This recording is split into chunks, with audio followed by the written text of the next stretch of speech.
Beleza, pessoal? Bora falar direto sobre função horária da velocidade. Bom, a função horária da velocidade, muito conhecida como vovô ateu, né? V é igual a V0 mais A de aceleração vezes T. E a representação de cada uma dessas letras é velocidade final,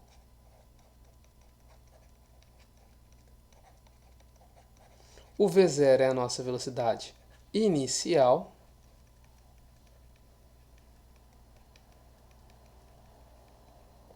o nosso A é a nossa aceleração e o nosso T é o tempo em que ocorre o determinado movimento. Beleza?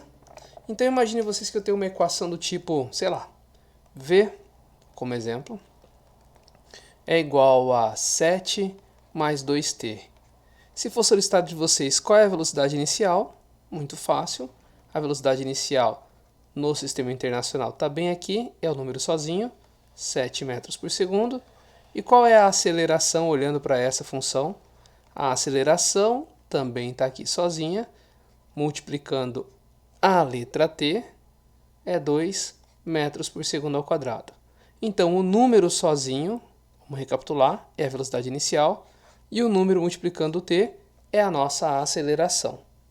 Com base nisso, eu posso montar gráfico e assim desenvolver a minha função horária da velocidade. Ok? Bom, se falar que está partindo do repouso, vou ajudar vocês. Todo móvel que parte do repouso, vamos lembrar que o V0 vale 0. A velocidade inicial dele é nula. Por isso, já poderia cortar esse item inicial, não teria número porque ele seria 0. A velocidade seria só A vezes t. Bom, e como são as representações gráficas da função horária da velocidade? Como ela pode ser representada? Num gráfico de velocidade por tempo, nós temos 3 representações possíveis no caso da aceleração ser... Opa, vamos mudar esse A para um A minúsculo, né? Não é área. Da aceleração ser positiva.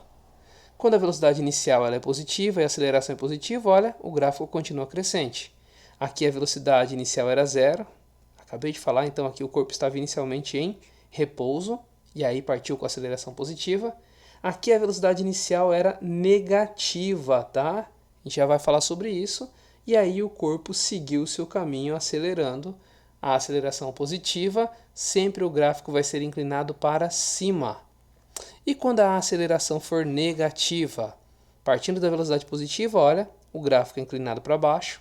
Partindo do zero, repouso também aqui, gráfico inclinado para baixo. E partindo de uma velocidade negativa já, inclinado para baixo o gráfico. É aqui que nós podemos classificar o movimento em um movimento acelerado, ok?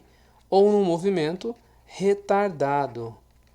Para que o gráfico seja, ou para que o gráfico não, para que o movimento seja um movimento acelerado, a velocidade e a aceleração têm que ter o mesmo sinal.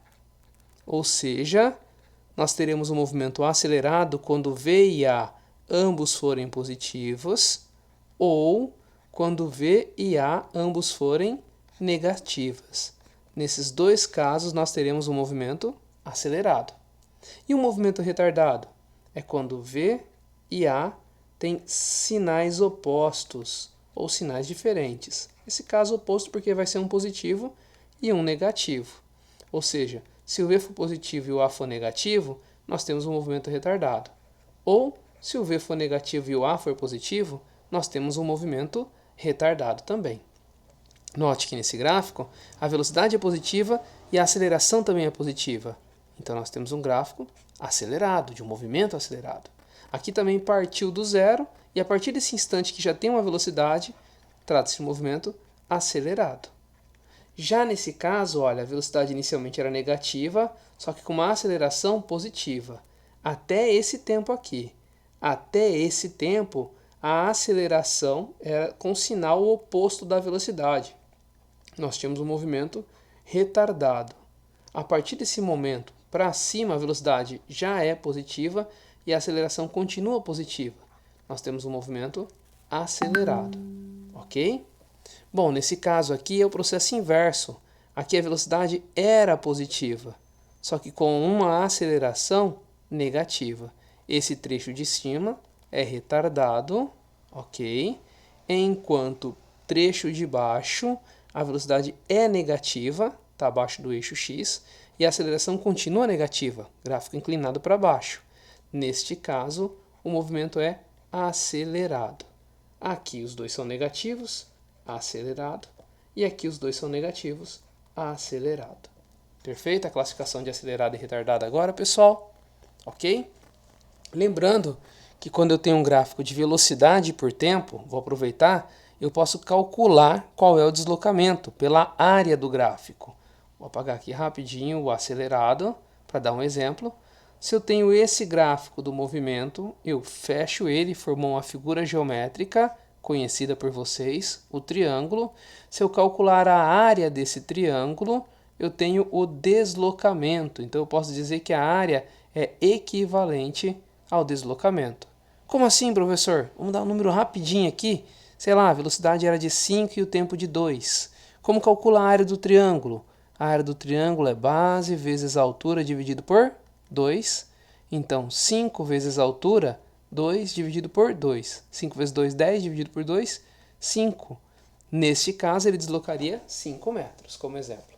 Aqui, eu vou apagar rapidinho para formar outra figura geométrica para vocês verem. No caso, a figura geométrica formada aqui não seria um triângulo. Se eu fechar e formar essa figura geométrica, vocês estão vendo aqui um trapézio, não é isso? Lembra como calcular a área do trapézio? A área do trapézio é igual a base maior mais base menor vezes a altura dividido por 2. Mas isso também é assunto para outra aula. Só aproveitei o gancho aqui para iniciar que o deslocamento pode ser calculado pela área do gráfico. Ok, pessoal? Até a próxima.